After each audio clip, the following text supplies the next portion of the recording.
Hello friends, मैं doctor Sushil Kumar Jain हूँ। मैं इंडस जयपुर हॉस्पिटल में गैस्ट्रोएंटरोलॉजिस्ट हूँ।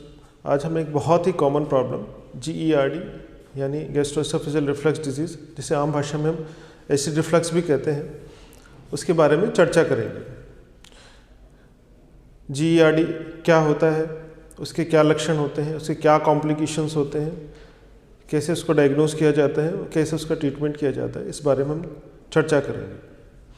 नॉर्मली हमारे आमाशय यानी कि स्टमक में एसिड बनता है, जिसका काम होता है हमारे भोजन को डाइजेस्ट करना। हमारे आमाशय और भोजन नली यानी ईसोफेगस के बीच में एक वाल्व होता है, जैसे LES लोअर ईसोफेजियल स्फिंक्टर होती है, जिसका काम होता है स्टमक से एसिड के रिफ्लक्स को रोकना। जब ये वाल्व लूज होता है या उसमें हर्निया बनता है तो बहुत ज़्यादा मात्रा में एसिड ऊपर आने लगता है, उसे GERD यानी गैस्ट्रोएसोफेजियल रिफ्लक्स डिजीज़ कहते हैं। अब इसके लक्षण क्या होते हैं? जो कॉमन लक्षण हैं, सामान्यतः जो लक्षण होते हैं वो होते हैं सीने में जलन होना, खट्टी डकारें आना, मुंह में पानी आना या सीने में हल्का हल्का दर्द होना।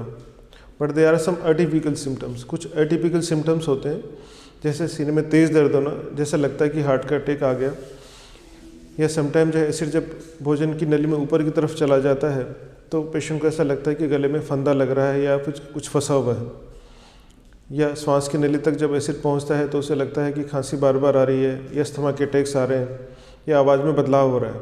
एंड समटाइम्स जब एसिड बहुत ज़्यादा मुंह में रिफ्लक्स होता है तो डेंटल क्रीज बनने के चांसेस रहते हैं। Now what are the complications?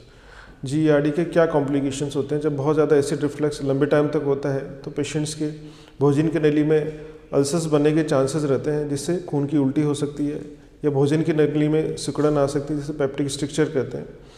ये लंबे टाइम तक एसिड रिफ्लक्स होने से भोजन की नली की म्यूकोसा आंतरिक सतह जो होती है उसमें बदलाव आने लग जाते हैं, जिसे बेरेट्स इसोफेगस कहते हैं, जो लंबे टाइम में जाके कैंसर का रूप ले सकती है।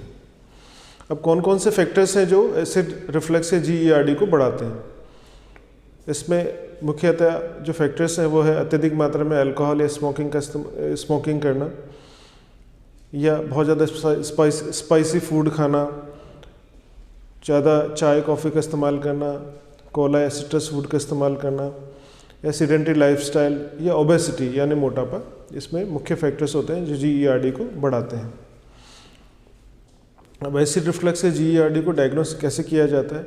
यूजुअली पेशेंट्स जिनको कॉमन सिम्टम्स होते हैं, जिनमें टिपिकल सिम्टम्स होते हैं, उसमें कोई इन्वेस्टिगेशन की बहुत ज़्यादा आवश्यकता नहीं होती है। जिनमें GERD से रिलेटेड कॉम्प्लिकेशंस होते हैं, या जिन पेशेंट्स को बहुत ज़्यादा सिम्टम्स होते हैं जिनमें सर्जरी की आवश्यकता होती है, उन पेशेंट्स में इन्वेस्टिगेशंस की आवश्यकता होती है, जिसमें मुख्यतः हम 3 तरह के इन्वेस्टिगेशंस करते हैं, जाँचें करते हैं। One is endoscopy, another is 24 hours pH monitoring, and third one is manometry. First is endoscopy. Usually patients को एंडोस्कोपी की आवश्यकता नहीं होती है अनटिल अनलेस पेशेंट्स को बार बार सिम्टम्स आ रहे हैं, या दवाइयों से रिस्पॉन्स नहीं आ रहा है, या उसको जो है सर्जरी की आवश्यकता है, या GERD के कॉम्प्लिकेशंस डेवलप होने लग गए हैं। Second is 24 hours pH monitoring. इसमें पेशेंट्स की नाक से एक ट्यूब डाली जाती है, जिस पे सेंसर्स लगे होते हैं जो एसिड रिफ्लक्स को सेंस करते हैं और उसकी रिकॉर्डिंग करते हैं, एंड अकॉर्डिंगली उसकी ग्रेडिंग या स्कोरिंग की जाती है। Third one is manometry. इसमें भी मरीज की नाक से एक ट्यूब डाली जाती है और उसमें LES यानी कि वाल्व का प्रेशर नापा जाता है, एंड अकॉर्डिंगली उसको ट्रीट किया जाता है। So what is the treatment of GERD? GERD का या एसिड रिफ्लक्स का ट्रीटमेंट क्या है? यूजुअली पेशेंट्स को सबसे पहले लाइफस्टाइल मॉडिफिकेशन की एडवाइस दी जाती है, जिसमें पेशेंट को अत्यधिक मात्रा में अल्कोहल या स्मोकिंग को अवॉइड करना चाहिए, spicy food, T, coffee, Cola या सिट्रस फूड को अवॉइड करना चाहिए। अगर पेशेंट ओबीज है तो अपना वेट रिडक्शन करना चाहिए, रेगुलर एक्सरसाइज उसको करनी चाहिए। शाम का खाना थोड़ा जल्दी खाना चाहिए, एंड कोशिश करना चाहिए कि सोने से पहले 3 घंटे पहले अपना खाना पीना वो समाप्त कर ले।